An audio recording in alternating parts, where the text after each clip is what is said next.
시청자 여러분 안녕하십니까? 동정민입니다. 오늘 뉴스에이는 국회 법사위에서 벌어진 민주당과 한동훈 법무부 장관의 충돌 소식으로 시작합니다. 법무부가 검찰 수사권을 시행령으로 복구하는 이른바 검수원복을 했지요. 민주당은 검수완박 입법 취지를 위반했다, 꼼수라고 몰아세웠고, 한동훈 장관은 진짜 꼼수는 검수완박 과정에서 벌어진 위장 탈당, 회기 쪼개기라며 맞섰습니다. 신경전도 대단했는데요. 윤수민 기자가 문을 엽니다. 한동훈 법무부 장관과 민주당 의원들은 시행령 개정을 통한 검찰의 수사권 복원을 두고 꼼수 공방을 벌였습니다. 꼼수를 했어요. 저는 이거는 아주 나쁜 소위 행정적인 법정주의의 가장 나쁜 예다. 이거는 위헌 위법하다. 그리고 진짜 꼼수라면 위장 탈당이라든가 회기 쪼개기 같은 그런 게 꼼수 아니겠습니까? 한 장관은 시행령을 통한 수사권 복원이 가능했던 것은 민주당이 법안을 그렇게 수정했기 때문이라며 역공을 폈습니다. 본회의 수정안도 민주당 스스로 냈어요. 그러니까 민주당 손으로 이것은 만든 법이에요. 저는 아닙니다. 거기에 따랐을 뿐입니다. 2022년의 법을 통해서 이러한 직접 수사 범위 축소는 더욱 심화되었다. 어떻습니까? 이 법 해석이 그 중을 등으로 바꾸셨는지 그걸 물어보고 싶습니다. 그렇게 법을 만들어 놓으시고 거기에 대해서 맞게 시행령을 만들었는데 그걸 중으로 읽어달라 이렇게 얘기하시면 안 되죠. 한 장관은 민주당의 검찰 수사 문제 제기도 조목조목 반박했습니다. 이원석 검찰총장 후보자 2016년에 수사 중인 법관 비리 정보를 법원 행정처에 전달했다라고 하는 내용, 수사상 기밀을 유출한 것 아닙니까? 아니 그렇지 않습니다. 그런 대변이 어디 있습니까? 감사라 들으세요. 들으세요가 아니라 잠깐 멈추세요. 한 장관은 건진법사 이권 개입 의혹과 관련해서는 건진법사를 모른다면서 문제가 있다면 수사를 할 것이라고 밝혔습니다. 채널A 뉴스 윤수민입니다. 이 법사위에서는 한동훈 법무부 장관과 최강욱 민주당 법사위원 간의 한바탕 설전도 벌어졌습니다. 국회에서는 법사위원과 피감기관장 관계지만 이 과거엔 피의자와 그 피의자 기소를 결정한 결재 라인에 있었던 검사 사이였죠. 이 두 사람 악연은 악연인 듯 싶습니다. 이어서 우현기 기자입니다. 국민의힘이 최강욱 민주당 의원의 국회 법사위원 자격을 문제 삼으면서 이해충돌 논란에 불을 지폈습니다. 현재 수사를 받고 있고 현재 재판을 받고 있는 그 의원이 법사위에 보임이 돼서 한동훈 장관과 저와의 개인적인 관계를 왜 법사위에서 이렇게 공식적인 자리에서 자꾸 부각시키는지는 모르겠는데, 한동훈 법무부 장관이 두 사람 공방에 끼어들면서 설전은 한 장관과 최 의원으로 옮겨 붙었습니다.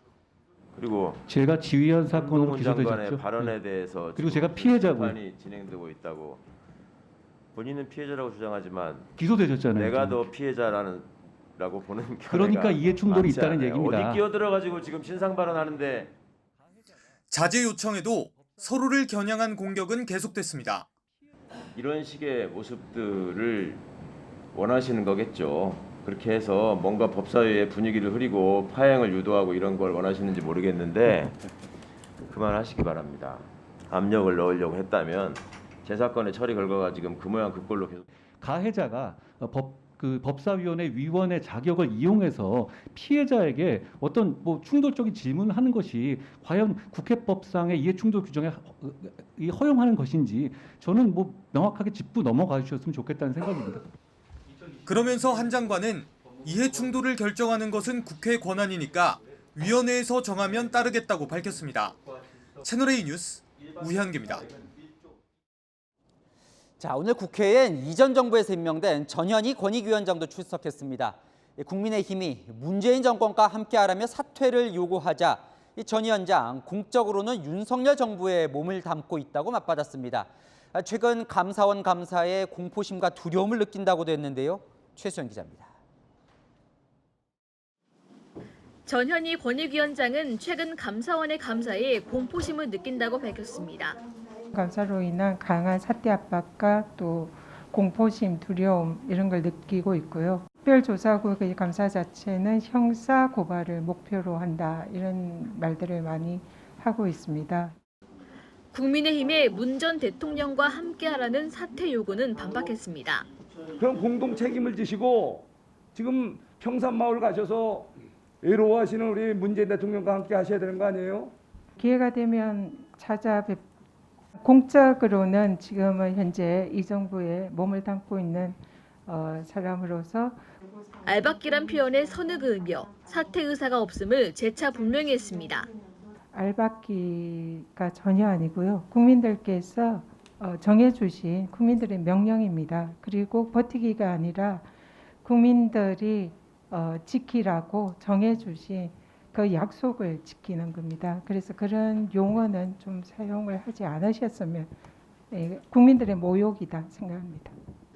윤석열 대통령이 국정농단 특검 수사팀장이던 당시 언론인 판사와 저녁 식사를 한 것에 대해 청탁금지법 위반 가능성을 거론하며 역공을 펴기도 했습니다. 최순실 국정농단 특검 수사팀장, 현재 윤석열 대통령이시죠. 그 팀장으로 재직할 당시에 현직 판사와 현직 기자에게 이렇게 했던 내용입니다. 청탁금지법 위반 아닙니까? 그럴 소지는 있어 보이는데요. 구체적으로 음식물의 가액이라든지 그리고 또 참석한 분들의 숫자라든지. 국회 법사위 전체 회의에 출석한 최재해 감사원장은 불편 부당의 자세로 직무에 충실히 임하겠다고 답했습니다. 최유레인 뉴스 최선입니다. 연일 당 밖에서 당을 공격하고 있는 이준석 전 국민의힘 대표가 또다시 윤핵관을 정조중한 의혹을 제기했습니다. 자신의 성상납 의혹과 관련해서 윤핵관이 경찰 수사에 개입을 했다 이런 주장인데요. 윤리위원회는 자중질환 발언을 자제하라고 경고한 바 있죠. 지금 이 시각 열리고 있는 국민의힘 윤리위원회에서 이준석 전 대표에 대한 추가 징계가 논의될 가능성이 거론되고 있습니다. 최선 기자입니다. 이준석 전 국민의힘 대표는 자신의 성상납 의혹 경찰 수사와 관련해 윤핵관 개입설을 꺼내들었습니다. 한 언론 보도를 공유하면서 경찰 내부에서 윤핵관이 수사에 개입하고 있다는 증언이 나왔다며 예상하던 일이지만 황당하다고 쓴 겁니다. 어떤 의원인지 그 이 자리에서는 밝히지 않았지만 생각나는 의원 하나밖에 없거든요. 애초에 수사가 지금 7개월째 저를 조사하지도 지금 못하고 있는.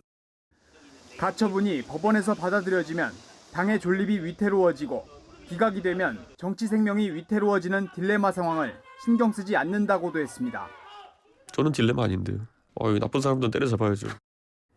이 전 대표의 거침없는 공격에 당내에서는 우려의 목소리가 커지고 있습니다.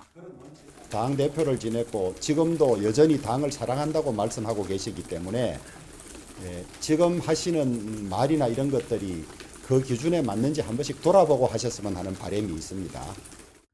사흘 전 경고성 입장문을 낸 당 윤리위도 예의주시하고 있습니다.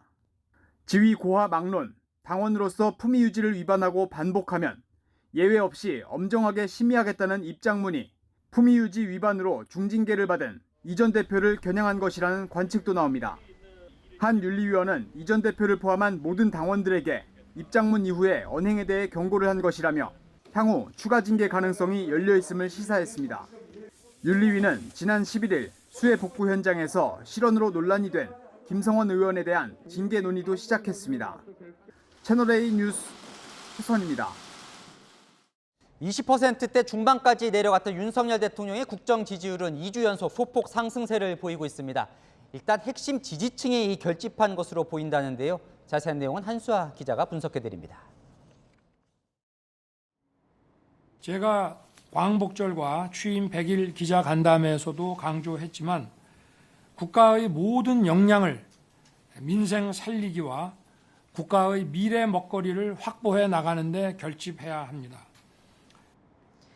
지지율 하락으로 위기를 맞은 윤석열 대통령은 연일 국민과 민생을 강조하고 있는데요. 이 취임 100일을 지나면서 윤 대통령의 국정 지지율이 조금씩 오르고 있습니다. 윤 대통령이 국정 수행을 잘하고 있다는 응답은 지난주보다 1.8%포인트 올라 32.2%를 기록했습니다. 8월 첫 주 29.3%로 바닥을 찍었던 긍정평가가 지난주에 이어 2주 연속 소폭 오름세를 보인 겁니다. 지역별로는 부산, 울산, 경남 지역에서 6.9%포인트로 가장 많이 올랐습니다. 연령별로는 60대 이상에서 6.8%포인트로 가장 큰 폭으로 상승했고 이어 70대가 2.5%포인트 오르는 등 윤 대통령 지지층에서 지지율 상승을 이끌었습니다. 지난주 나온 한국갤럽 조사에서도 이 윤 대통령 지지율은 2주 연속 상승세를 보였는데요. 위기감을 느낀 여권 핵심 지지층에 결집했다는 분석이 나옵니다. 지지율이 대선 때보다도 더 임기 초반에 내려가면 또 복원하려는 복원력이 생기거든요. 윤석열 정부에 대한 우려가 위기감으로 전환됐다. 그러면 이제 비판도 비판이지만 결집 안 할 수가 없죠. 전문가들은 지지율이 상승세로 돌아섰기보다는 하락세가 멈춘 것으로 평가하고 있습니다. 부정평가가 극정보다 2배 이상 높은 데다 60대 이상을 제외한 전 연령에서 긍정평가가 20%에 머물고 있기 때문입니다. 대통령실 핵심 관계자는 차근차근 해나가면 중도층까지 지지를 확장할 수 있을 것이라고 말했습니다. 채널A 뉴스 한수아입니다. 오늘부터 문재인 전 대통령의 이 경남 양산 사저 경호구역이 반경 300m까지로 확대가 됐습니다. 윤석열 대통령의 지시도 있었죠. 김정숙 여사가 오늘 사저 밖으로 나와서 주변을 살피는 모습도 카메라에 잡혔는데요. 오늘은 욕설 대신 매미 소리가 들렸다는데 홍진우 기자가 다녀왔습니다. 문재인 전 대통령의 양산사저 근처로 가려는 1인 시위자를 대통령 경호처 직원들이 제지합니다. 경호구역이에요, 경호구역. 경호구역이 뭔데? 경호구역이 뭔데? 간첩보안인데 경호구역이야? 아니, 간첩, 문제는 간첩이야, 찾아봐. 경호 밖으로 이동하겠습니다. 항의하며 욕을 하던 남성은 결국 경호구역 밖으로 쫓겨납니다. 마을 입구엔 초소가 설치됐고 경호처 직원들이 검문 검색을 한 뒤 들여보냅니다. 화약류 등 인화성 물질 반입이 금지되고 확성기와 스피커 부착 차량의 마을 진입도 차단됐습니다. 사전 신고만 하면 경호구역 내에서도 집회와 시위를 할 수 있지만 엄격한 제약이 따릅니다. 질서를 어지럽히거나 혼잡을 가중하는 행위에 대해서는 제한되거나 제지될 수 있습니다. 하루 전만 해도 시위대로 몸살을 앓던 진입로는 깨끗해졌습니다. 문재인 전 대통령 사저 앞 도로입니다. 시위 소음이 사라지면서 평온을 되찾은 모습입니다. 시끄럽고 혼잡스럽고 그런 모습이었는데 새소리, 이 자연들의 그냥 평범한 그냥 시골의 모습, 자연스러운 이런 모습 그 자체가 좋은 거죠. 김정숙 여사가 사저 밖으로 나와 주변을 살피는 모습이 포착되기도 했습니다.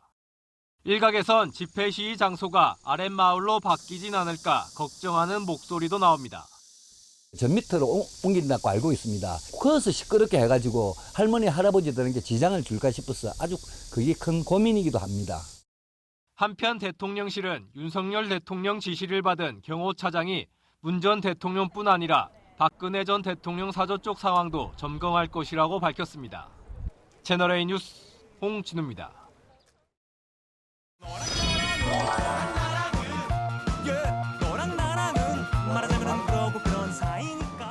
네, 여랑야랑 김민지 기자의 휴가로 정치부 김철중 기자와 함께합니다. 첫 번째 주제 보겠습니다. 어제 이재명 의원이 거부해서 화제가 된 게 있죠. 네, 사인을 거부했습니다. 어제 민주당 전당대회 합동연설회가 열렸던 광주에서 있었던 일입니다. 네, 보면요. 네, 이 의원이 사람들 사이에 둘러싸여 있어요. 지지자들이 대부분이겠죠. 네, 화면을 보시면 한 여성이 이재명 의원에게 책을 건네는데요. 이 의원 표지를 보고 바로 책을 돌려줍니다. 혹시 뭐 한 명만 사인을 해주면 다 해달라고 하니까 형평성 차원에서 안 한 건 아닙니까? 그래서 제가 영상을 돌려서 확인해 봤는데요. 그 전에 찾아온 지지자들에겐 옷에도 사인을 해주고 다른 책을 내밀었을 때도 흔쾌히 사인을 해줬습니다. 그러다 보니까 이제 사인을 거부한 그 책이 화제가 되는 거군요. 네, 한 여성이 사인을 부탁한 책이 친형 강제 입원 의혹, 형수 욕설 논란 등을 다룬 이재명 비판책 굿바이 이재명이라는 주장이 누리꾼들 사이에서 나왔는데요. 당시 현장 모습 다시 한번 보고 오시죠.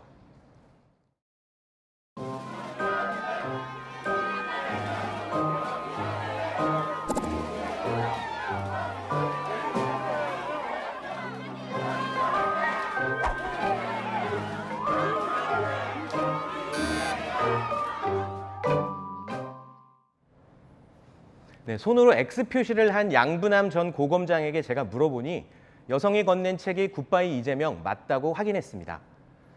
이 의원이 잠깐 보고 돌려줬고 책 제목을 보니 안 되겠다 싶어 X 표시를 했다고 당시 상황을 전했습니다. 너무 매몰차게 거절했다는 비판도 나오는데요. 민주당 관계자는 당의 축제인 전당대회에 와서 너무하다며 불쾌해했습니다. 네, 다음 주제 보겠습니다. 핑퐁 게임, 여야가 책임을 서로 떠넘기고 있나 보죠. 네, 대통령 친척이나 비서관을 감찰하는 특별감찰관 이야기인데요. 박근혜 정부 시절인 지난 2014년 만들어졌는데 2016년 이후 6년간 공석입니다. 이것 좀 따져봅시다. 자, 누구 때문에 안 되는 건지. 대통령실은 말로는 일단 하겠다고 하잖아요. 네. 네, 인수위 시절부터 물어보면 대답은 한결같습니다. 당선인은 늘 일관돼 왔죠. 그러니까 법과 원칙이 당선인과 그 누구에게도 예의 없이 적용돼야 된다는 뜻 말이죠. 김대기 대통령 비서실장은 국회에서 결정되면 100% 수용한다고 했는데요. 그러니까 국회에서 먼저 추천을 해야 임명할 수 있다는 겁니다. 그럼 국회는 왜 추천을 안 하는 거예요? 네, 여야 모두 필요성은 인정하고 있는데요. 국민의힘은 민주당 사과부터, 민주당은 대통령실 공식 요청부터 요구하며 핑퐁 게임을 하고 있습니다. 지난 5년간 이런저런 이유로 뭉개왔던 특별감찰관 지명 협의를 하지 않은 것에 대해서 먼저 진솔하게 국민과 우리 국민의힘에 사과를 하십시오. 아니 그게 민주당이 사과할 내용인가? 라는 생각이 들고요. 아까 진성준 수석 부대표께 여쭤봤더니 아직 공식적으로 국회에 요청이 온 것은 없다라는 것이고 당연히 해야 할 일이면 하면 될 텐데 조건이 많네요. 네, 국민의힘은 특별감찰관과 북한 인권재단 이사를 동시에 추천하자는 조건도 내걸었는데요. 인권재단 이사는 민주당이 6년째 추천을 거부하고 있는 자리라 금방 합의가 될 것 같지는 않습니다. 네, 주제 하나 더 보겠습니다. 자, 이준석 전 대표 차기 전당대회에 출마를 할 수 있느냐가 또 이슈예요. 네, 당원권 정지 6개월 처분을 받은 이준석 전 대표. 내년 1월 9일 징계가 풀리고 그 이후엔 후보자 등록이 가능합니다. 그러니까요. 어제 이제 주호영 비대위원장이 전당대회 시기를 내년 1월 말이나 2월 초로 언급을 했어요. 네. 그러면 이 전 대표 출마가 가능한 겁니까? 오늘 전주의 비대위원 이렇게 해석했습니다. 전당대회 시기가 1월 말 2월 초라고 가정을 한다고 하더라도 후보 등록은 12월이기 때문에 이준석 당대표의 출마는 물리적으로는 좀 어려운 상황이다. 민주당 전당대회 사례를 들면서 후보자 등록은 최소 한 달 반 전에 해야 한다. 그러니 1월 9일 징계가 풀리는 이 전 대표 출마는 어렵다고 해석했습니다. 그렇다고 해도 이 전 대표 출마를 허용하겠다 생각을 하면 후보 등록과 전대 사이를 좀 좁히면 되잖아요. 네, 제가 지난해 국민의힘 전당대회 일정도 확인해 봤는데요. 6월 11일에 전당대회가 열렸는데 후보자 등록은 20일 전에 이루어졌습니다. 2월 초 전당대회가 열리고 전례에 따른다면 이 대표 출마가 가능할 수도 있다는 해석도 나옵니다. 참, 이 전 대표 출마를 허용을 하든 안 하든 논란이 있을 것 같습니다. 네, 지금은 전대를 언제 열 거냐를 두고 유불리를 따질 때가 아니라 당 내홍을 수습하고 일할 때가 아닌가 싶습니다. 네, 지금까지 여랑야랑이었습니다. 다음 소식입니다. 뉴질랜드에서 누군가 구입한 중고 여행 가방 2개 안에서 끔찍하게도 어린아이 2명의 시신이 나왔습니다. 그런데 아이들의 어머니로 추정되는 여성이 한국계 뉴질랜드인입니다. 그리고 현재 한국에 있을 가능성이 커서 뉴질랜드 경찰이 한국의 소재 파악을 요청했습니다. 곽정아 기자입니다. 뉴질랜드 오클랜드 남부의 한 주택가. 현재 시각 11일, 한 뉴질랜드 현지인 가족이 여행 가방 2개를 샀다 그 안에서 어린아이 시신 2구를 발견했습니다. 창고에 맡겨뒀다가 장기간 찾아가지 않은 물품을 파는 온라인 경매 사이트에서 구매한 가방이었습니다. 현지 경찰은 시신이 5에서 10세 어린이들로 추정되며 최소 3년 전에 숨진 것으로 보인다고 밝혔습니다. Police are not yet able to comment on the identities of the children. Once this is completed, our priority is to contact the next of kin. 현지 경찰은 어머니로 추정되는 여성이 지난 2018년 한국에 입국했다는 기록을 확인하고 인터폴 등을 통해 한국 경찰의 소재 파악을 요청했습니다. 한국 경찰에 따르면 해당 여성은 입국 후 출국 기록이 없어 아직 한국에 체류 중일 가능성이 큽니다.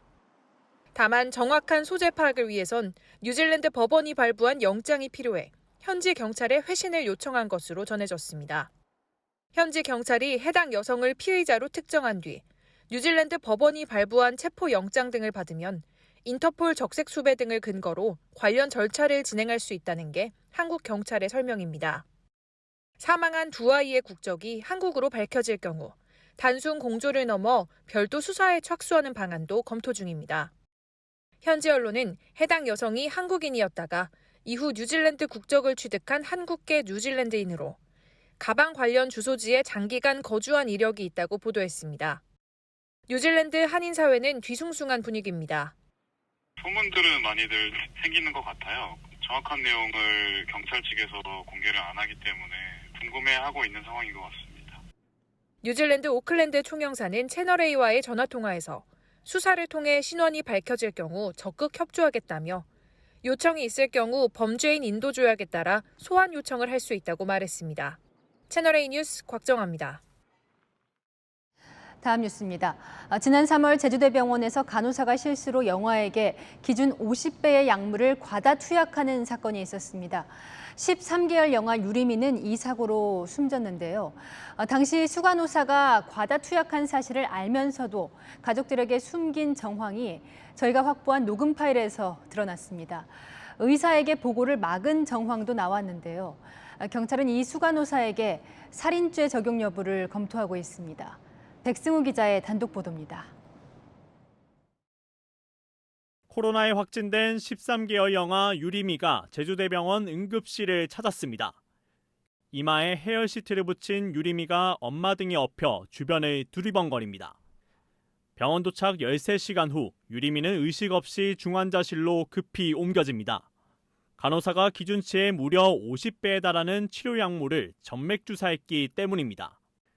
응급조치 내내 담당 간호사도 수간호사도 이런 사실을 의사에게 보고하지 않았습니다. 오전까지만 해도 괜찮았던 아이의 폐가 엄청 망가졌다는 거예요. 그 원인을 잘 모르겠다고 하시면서 당시 의료사고임을 알고 있던 수간호사는 중환자실 앞에서 울음을 터뜨린 유리미 엄마에게 태연하게 기도하겠다는 이야기만 합니다. 포장을 해가지고 어떻게 기다려요? 어떻게 기다려요? 제가 혼자를 되게 괜찮은 사람을 생각하세요. 정말 저한테라도 사실대로 말씀을 해주셨더라면 제가 의사한테 가서 유리미 좀 살려달라고 무릎 꿇고 빌었을 거예요, 제발. 유리미는 다음 날 오후 병원에 온 지 36시간 만에 숨을 거뒀습니다. 과다 투약 사실이 담당 의사에게 보고된 건 투약 발생 사흘 뒤인 14일이었고 유리미 부모에게 통지된 건 3주 뒤였습니다.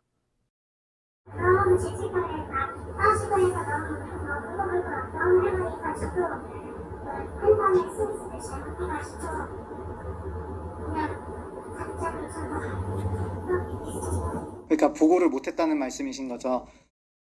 사건을 수사 중인 경찰은 담당 간호사에게 과시치사 혐의를, 수간호사에게는 미필적 고의에 의한 살인죄 적용을 검토 중입니다. 채널A 뉴스 백수입니다. 이런 의료사고가 발생했을 때 환자의 가족들은 어떻게 대처해야 할지 참 막막합니다. 그래서 종합병원에는 의료사고를 환자에게 알리고 정보에 보고하는 전담 인력을 두도록 되어 있는데요. 유리미 사건이 발생한 제주대병원에도 3명이 있었습니다. 하지만 유리미 부모는 그런 인력이 있는지조차 알지 못했습니다. 정부 여당은 유명무실한 이 제도를 살리겠다는 계획입니다. 이어서 김용선 기자의 단독 보도입니다. 환자 안전 전담 인력은 의료사고 발생 시 환자에게 알리고 정부에게 보고하는 역할을 맡습니다. 하지만 유리미 부모는 이런 사실을 전혀 몰랐습니다.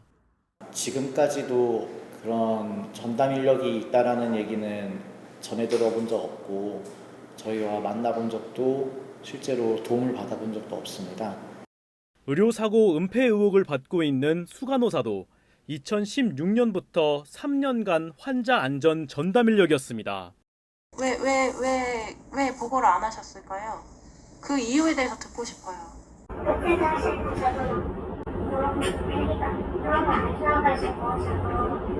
당연히 그 약 때문이라고 생각하시지 않았을까요?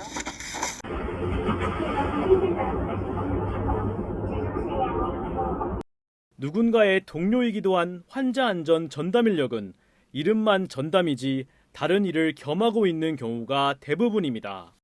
코에 걸면 코골이, 귀에 걸면 길거리가 되는 것이 전담 인력 업무를 할 거라고 생각하고 가셨는데 배치를 받는 순간부터 평가 업무, 심평원 관련된 업무, 심지어 민원 관련 업무도 정부 여당은 환자 안전 전담 인력이 그 업무만 전담하도록 한다는 규정을 신설하고 제대로 운영되지 않으면 복지부가 숫가를 차등 지급하도록 후속 조치하기로 했습니다.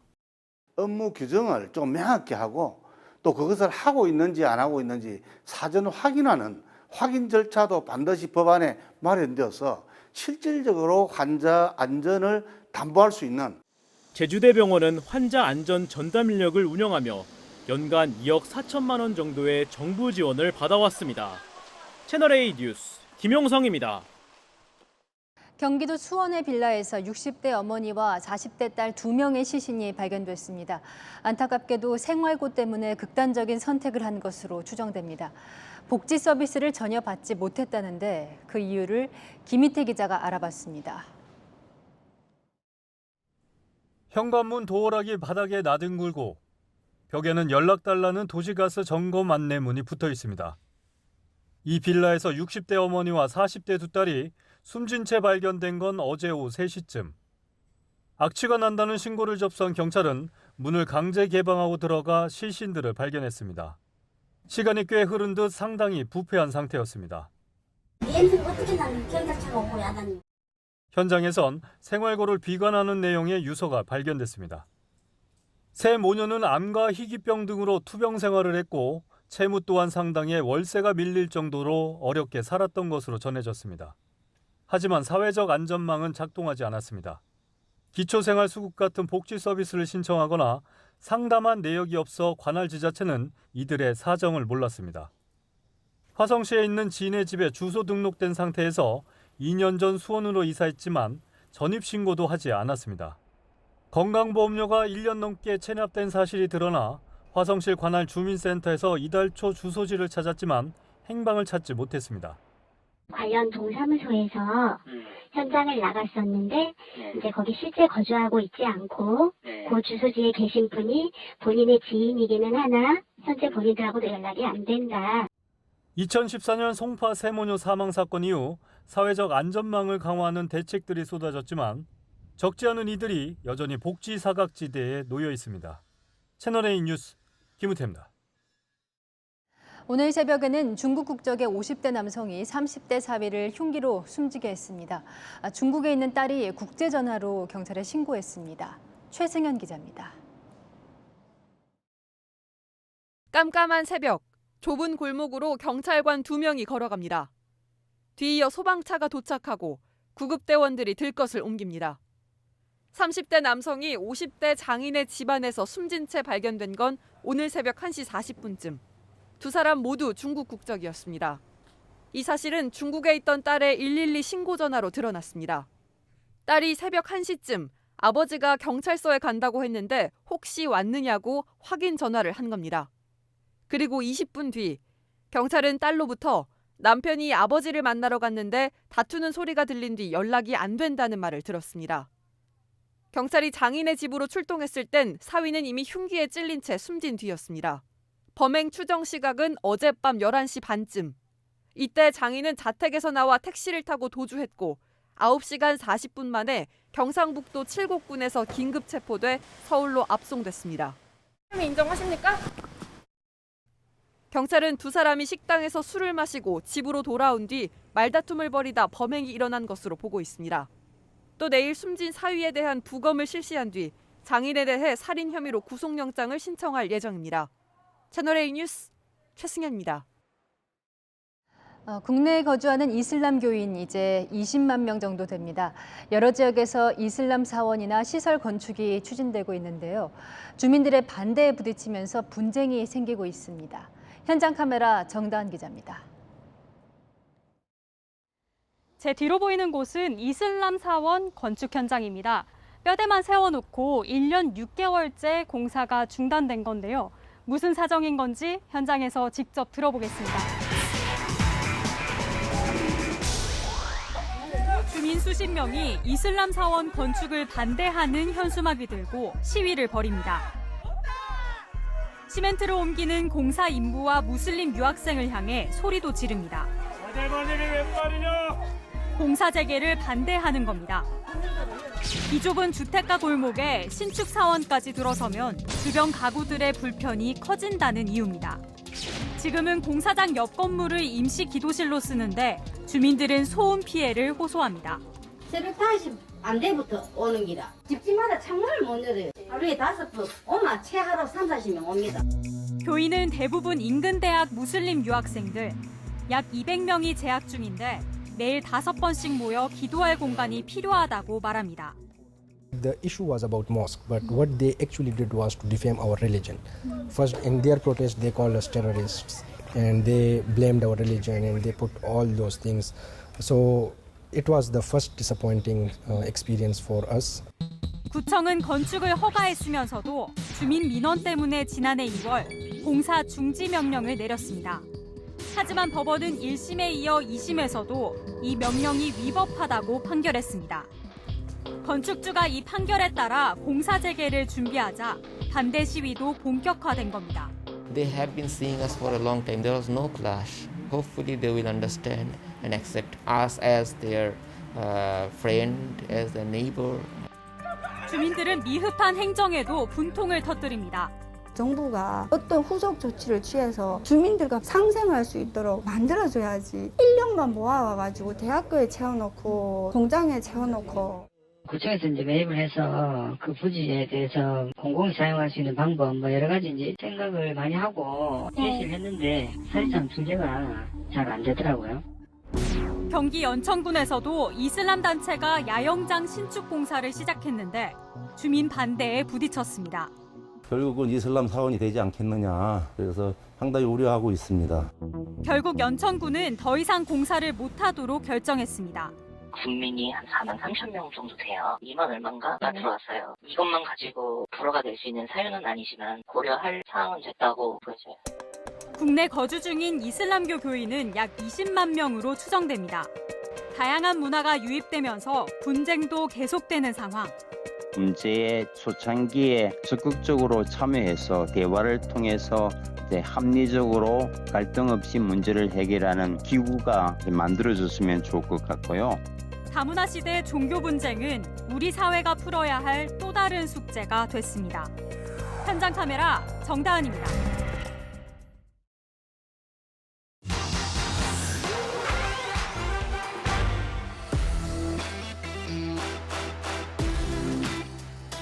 웨딩드레스를 입고 경찰서에 온 여성, 무슨 일일까요? 지난달 31일 서울 강남구로 가보죠. 우통을 벗은 남성, 비키니 입은 여성이 오토바이를 타는데요. 경찰이 과다 노출 혐의로 입건하자 드레스를 입고 조사를 받으러 온 겁니다. 아예 나체로 돌아다닌 것도 아닌데 과다 노출 혐의 적용할 수 있을지 논란이 이어지는데요. 결론부터 말씀드리면 두 남녀 재판에 넘겨질 가능성은 있습니다. 성기나 엉덩이 등 신체 주요 부위를 드러내 타인에게 부끄러운 느낌이나 불쾌감을 주면 처벌 대상이 되는데요. 다만 수치심, 불쾌감은 개인차가 있기 때문에 실제 처벌로 이어질지는 재판부 판단에 따라 다를 수 있습니다. 실제로 이 남녀의 모습에 대한 여론도 엇갈리는데요. 민망하다, 눈살 찌푸려진다는 의견과 함께 해수욕장은 되고 길거리는 안 되느냐는 반박도 나옵니다. 법원 판단도 그때그때 다릅니다. 지난 2019년 핫팬츠를 입고 카페에서 음료를 주문한 남성이 있었죠.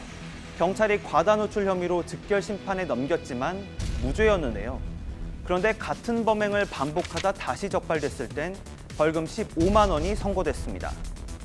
과다 노출의 기준이 모호하다는 지적 꾸준히 있었는데요. 그나마 2017년 한 차례 개정된 겁니다. 그전까지는 지나치게 알몸을 내놓거나 가려야 할 곳을 안 가리면 처벌한다는 지금보다도 알쏭달쏭한 내용이었는데요.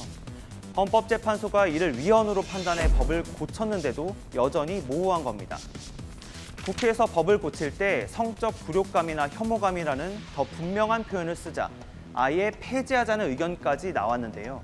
별다른 진전 없이 논의가 끝났습니다. 지금은 흔해진 짧은 치마도 과거엔 과다 노출로 처벌됐는데요. 달라진 시대상을 법이 못 쫓아오고 있는 건 아닐까요? 팩트맨이었습니다. 오늘부터 은행 19곳의 예금금리와 대출금리의 차이, 예대금리 차를 한눈에 볼 수 있게 됐습니다. 어느 은행이 이자 장사를 많이 했나 알 수 있게 된 건데요. 그 결과는 강유연 기자가 소개해드립니다. 오늘부터 전국은행연합회 소비자 포털에서 은행 19곳의 직전달 예금금리와 대출금리, 예대금리 차를 비교할 수 있습니다. 지난달 5대 시중은행에서 신한은행의 가계 예대금리 차가 1.62%포인트로 가장 높았고 가장 낮은 곳은 하나은행이었습니다. 서민금융대출을 적극적으로 취급하고 고정금리 신규 비중을 높였던 노력들이 가계대출 예대금리 차를 벌리는 중저신용자 대출이 많은 인터넷은행들은 예대금리 차가 더 컸습니다. 토스뱅크의 경우 5.6%포인트에 달합니다. 지방은행까지 합치면 저신용자 대상 상품이 많은 전북은행이 6.33%포인트로 가장 컸습니다. 주택담보대출 평균금리는 K뱅크가 가장 쌌고 신용대출금리는 하나은행이 가장 낮았습니다. 이번 공시는 어느 은행이 이자 장사를 많이 했는지 매달 한눈에 보여주면 은행들이 예금금리는 올리고 대출금리는 낮출 것이라는 생각에서 출발했습니다. 하지만 매달 20일 공시가 소비자들에겐 큰 도움이 되지 않는다는 지적도 있습니다. 실제 대출금리는 시장금리와 은행 거래 실적, 은행 내부 신용 등급에 따라 다르게 책정되기 때문입니다. 지금 제가 어떤 금리를 적용받는지가 제일 중요하고 궁금한데 지난달 금리까지 줘야 되니까 크게 도움이 안 될 것 같아요. 또 은행들이 평균 대출금리를 낮추려고 고신용자 영업에 주력하거나 예금금리를 높이면서 대출금리를 밀어올릴 수 있다는 우려도 나옵니다. 채널A 뉴스 강유연입니다. 원달러 환율이 장중한 때 1,340원을 넘었습니다. 13년 4개월 만인데요. 치솟는 환율 때문에 수입업자들은 아우성입니다. 이 원자재 가격 오르는 건 무시하고 같은 값이라 가정하더라도 오롯이 환율 때문에 니켈 1톤을 수입하는데 1년 전보다 357만 원을 더 내야 합니다. 덩달아 무역 적자도 눈덩이처럼 불어나고 있습니다. 안보겸 기자입니다. 원달러 환율은 전 거래일보다 13.9원 오른 1,339.8원에 마감했습니다. 오후엔 장중 1,340원 선까지 돌파했습니다. 1,340원을 넘은 건 글로벌 금융위기 때인 2009년 4월 이후 13년 4개월 만입니다. 미국 연방준비제도의 긴축 의지가 재부각되면서 달러화가 초강세를 보인 겁니다. 단기적으로 봤을 때는 1,350원은 열어놔야 될 것 같습니다. 이미 현재 시장의 경계감이 좀 높아져 있기 때문에 원화 가치 하락과 원자재 가격 상승으로 무역 적자는 심화되고 있습니다. 이달 들어 20일까지 무역 수지는 102억 1,700만 달러, 약 13조 6,600억 원의 적자를 기록했습니다. 이미 적자 폭이 지난달 규모를 넘어선 겁니다. 5개월 연속 적자를 기록할 가능성이 높은데 14년여 만에 처음 있는 일입니다. 특히 우리 경제 버팀목인 반도체 수출이 7.5% 감소했고 최대 교역국인 중국 수출도 11.2%나 줄었습니다. 중국 경제가 갑자기 나아질 가능성은 높아 보이지 않고 이러기 때문에 전반적으로 반도체에 대한 수요도 줄어들었다. 그러니까 우리나라 전체의 반도체 수출도 부진해질 수밖에 없는 거죠. 치솟는 환율에 반도체 수출까지 경고등이 켜지며 향후 무역 전망도 어둡다는 분석이 나옵니다. 채널A 뉴스 안보겸입니다. 올해는 추석이 좀 빠르죠. 3주 정도 남았는데요. 물가가 너무 올라서 차례상 걱정된다는 분들 계셔서 김승희 기자가 미리 둘러봤습니다. 함께 보시죠. 추석이 3주도 채 남지 않은 대형마트는 추석 분위기로 가득 차 있습니다. 올해 추석 차례상을 차리는 데는 얼마가 들까요? 제가 마트를 돌며 직접 담아보겠습니다. 산정용 국내산 소고기는 316g에 17,000원이 넘고 시금치는 200g 한 팩이 약 8,000원에 달합니다. 사과는 4개에, 배는 3개에 14,900원입니다. 곶감, 황태포, 청주 등 차례상에 빠질 수 없는 물품까지 담아보니 총액은 19만 7,330원. 쌀이나 기본적인 조미료는 넣지 않았는데도 부담스러운 가격입니다. 실제로 추석 차례상 물품을 지난해 8월과 비교해보니 인상폭이 가장 높은 건 시금치. 최근 폭염과 폭우 영향으로 가격이 81%나 뛰었습니다. 이외에 한과는 51.2%, 러시아산 황태포는 32%나 올랐습니다. 조사 대상 32종 가운데 유일하게 가격이 내려간 건 쌀과 약과 2개뿐이었습니다. 치솟는 차례상 비용에 간소화는 이제 선택이 아닌 필수가 돼버렸습니다. 그전에 비하면 많이 간소하게 해야죠. 4개 놓을 거면 3개 놓고 과일 같은 거 그렇게 해야죠. 물가가 많이 올라서 걱정인데 명절까지 닥쳐지면 우리 주부들로서는 걱정이 많이 되죠. 많은 물량을 좀 풀어서라도 좀 이 서민들이 좀 알뜰하게 또 좀 추석을 잘 세울 수 있도록 좀. 정부는 추석을 앞두고 지난 15일부터 650억 원어치 농축수산물 할인 쿠폰을 뿌렸지만 큰 폭으로 증가한 물가를 잡긴 어려워 보입니다. 채널A 뉴스 김승희입니다. 원래 여름 대표 과일은 수박인데 올해는 복숭아가 급부상했습니다. 복숭아 희귀 품종 사는 것이 인기 가수 공연 티켓 구하는 것처럼 어렵다고 하는데요. 복숭아가 뜨는 이유 박지혜 기자가 알아봤습니다. 도넛처럼 생긴 과일이 층층이 쌓여 있습니다.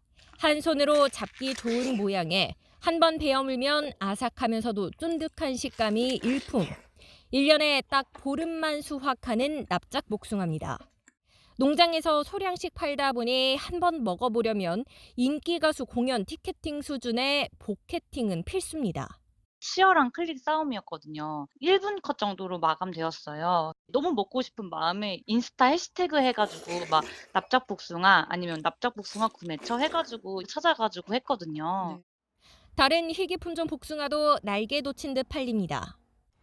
겉으로는 일반 천도복숭아처럼 생겼는데 속은 어떨까요? 이렇게 연노랑빛 속살이 꼭 백도처럼 보입니다. 겉은 매끄럽고 속은 부드러운 신비복숭아입니다. 두 품종 다 특이한 생김새와 맛을 가진 데다 1년 중 길어야 2주만 생산하는 한정 제품이라 사전 예약은 필수입니다. 이런 특이한 복숭아들은요, 들어오는 즉시 빠집니다. 그리고 그래서 거의 예약을 해서 사가시고요. 선 예약을 미리 걸어 놓으시는 경우도 많으시고요. 일부 대형마트에서는 여름 제철 과일 판매량 1위인 수박을 제치고 복숭아가 1위에 올랐습니다. 1000박스 물량이 입고가 됐는데 주말에 거의 나가가지고 매장에 전개되고 있는 복숭아가 없다고 거의 전량 소진된 상태라고 하거든요. 올해는 작황이 좋아 생산이 늘어난 데다 1인 가구 증가로 양 많은 수박 대신 부담이 적은 과일을 선호하는 현상도 복숭아 인기에 한몫했다는 분석이 나옵니다. 채널A 뉴스 박지혜입니다. 정부의 첫 번째 부동산 대책에서 일산, 분당, 평촌 같은 1기 신도시 재정비 계획이 2024년으로 밀리며 해당 지역 아파트값이 약세로 돌아섰습니다. 윤석열 대통령이 직접 진화에 나섰지만 주민들의 분노는 이어지고 있습니다. 이민준 기자입니다. 주변 아파트와 함께 올해 재건축 통합 추진위를 만든 경기 고양시의 한 아파트 단지. 지난 대선 당시 1기 신도시 특별법을 만들어 재건축을 신속히 추진하겠다는 공약에 부동산 시장이 들썩였습니다. 이 아파트 단지 전용 면적 83제곱미터는 지난 5월 최고가인 7억 7,800만 원에 거래됐습니다. 하지만 최근 호가는 수천만 원까지 떨어졌습니다. 정부가 8.16 대책에서 신도시 재정비 마스터 플랜을 올해가 아닌 2024년 중 수립하겠다고 밝힌 후 분위기가 바뀐 겁니다. 실제적으로 이렇게 정말 매수자가 나타나면은 금매로라도 팔겠다 이러신 분들이 많으세요. 검토해서 추진을 하겠다는 그런 내용도 아니고 2024년으로 아예 미뤄놨잖아요. 실제 정부의 발표 이후 1기 신도시에서 일주일 새 아파트값 하락세가 나타났습니다. 일산과 분당에서 매물은 늘었습니다. 논란이 이어지자 원희룡 국토교통부 장관은 공약 파기 주장은 거짓말이라며 진화에 나섰고 윤석열 대통령은 혼란에 대해 질타했습니다. 윤석열 대통령은 오늘 국무회의 마무리 발언을 통해서 정부가 주택 정책에 대해서 발표를 했으나 국민께 전달되는 과정에서 신뢰를 얻지 못한 부분이 있었다. 국민께 제대로 설명이 되지 못했다. 하지만 오늘 저녁 분당에서 항의 퍼포먼스를 시작으로 10월에는 1기 신도시 주민 걸기대회까지 예정돼 있어 논란은 계속될 것으로 보입니다. 채널A 뉴스 이민준입니다. 핀란드 총리의 심야 파티 동영상이 또 공개됐습니다. 이번에는 유명 남성 가수를 껴안은 채 춤을 추는 모습입니다. 기혼자인 여성 총리의 불륜 아니냐, 한편에서는 성차별이다. 정치인의 사생활을 어디까지 허용해야 할지 화두를 던지고 있습니다. 박소유 기자입니다. 어두운 조명 아래 남녀가 몸을 밀착해 춤을 춥니다. 37살의 최연소 총리인 산나 마린 총리와 핀란드 인기 가수 올라비 우시비르트입니다. 현지 언론들은 2년 전 결혼한 마린 총리가 새벽 4시에 남성 연예인과 춤을 췄다며 불륜 의혹까지 제기했습니다. 마린 총리는 최근 연예인 등과 함께 격렬한 파티를 즐기는 모습이 공개돼 논란이 일었는데 또다시 논란을 살 추가 영상이 나온 겁니다.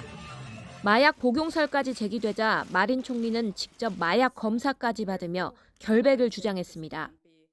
Nämä videot on yksityisiä, ne on kuvattu yksityisissä tiloissa. Olen harmissani siitä, että nämä ovat levinneet julkisuuteen. Kyse on ollut siitä, että olen ollut viettämässä kavereiden kanssa iltaa, juhlinut. 일부에서는 여가 시간에 춤을 추는 건 자유인데 여성 정치인에 대한 성차별이라며 SNS에 산나와 연대를 일하는 구호와 함께 각자 춤추는 영상을 올리는 옹호운동도 번지고 있습니다. 그러나 비판도 적지 않습니다. Of course, he has free time. As someone who's elected to the highest office in the country, I think we can hold those people to a higher standard. 핀란드가 나토 가입 절차를 진행 중인 엄중한 시기에 한 나라의 수장으로서 부적절한 행동을 보였다는 지적도 나옵니다. 채널A 뉴스 박수유입니다. 중국 중남부는 40도가 넘는 기록적인 더위와 가뭄으로 전력난에 시달리고 있습니다. 쓰촨성에선 단전 조치가 계속 이어지며 공장들도 가동을 멈췄는데 현대차를 비롯한 한국 기업도 이곳에 있습니다. 베이징 공태현 특파원입니다. 불을 켠 집을 찾기 어려울 정도로 아파트 단지가 컴컴합니다.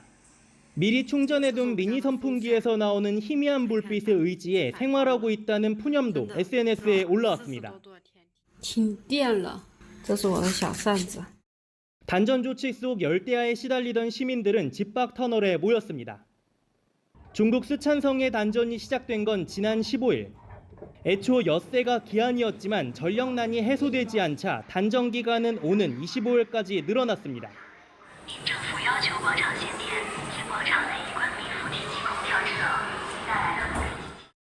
쓰촨성은 전력의 80%를 수력 발전에 의존하는데 강바닥에 잠겼던 불상이 발견될 만큼 심한 가뭄이 들어 전기 생산의 차질을 빚고 있습니다. 전력난은 글로벌 기업들에게도 심각한 문제가 되고 있습니다.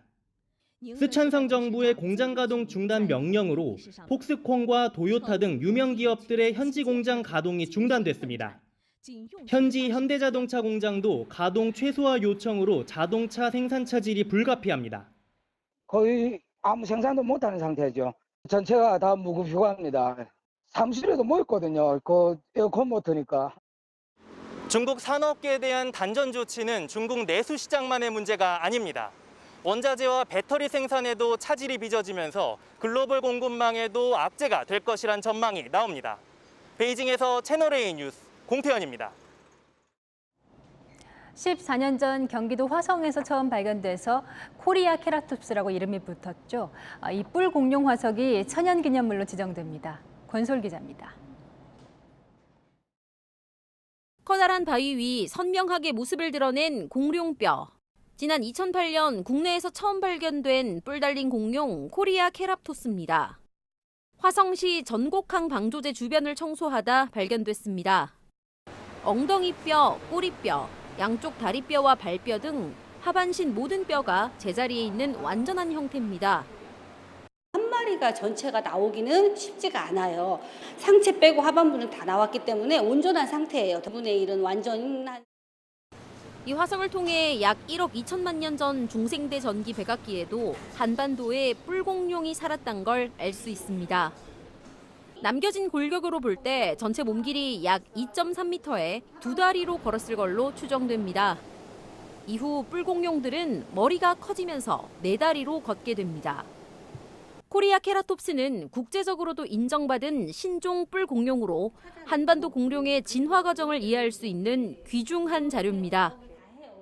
Koreaceratops has a relatively short tail for a dinosaur. It's about the same length as its body.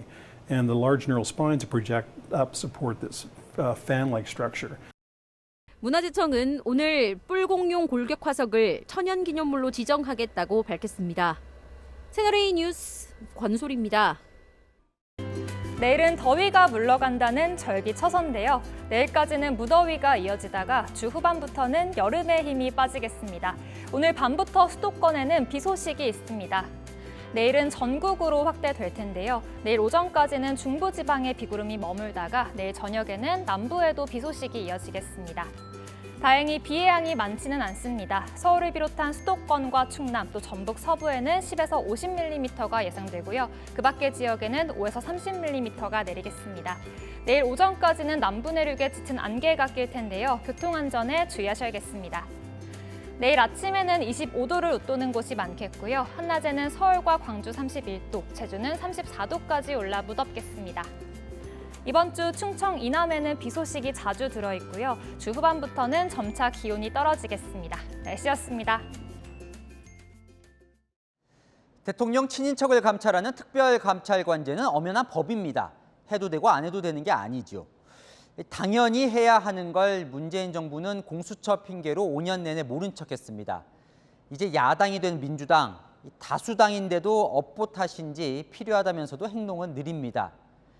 야당일 땐 임명 안 한다고 5년 내내 비판했던 국민의힘.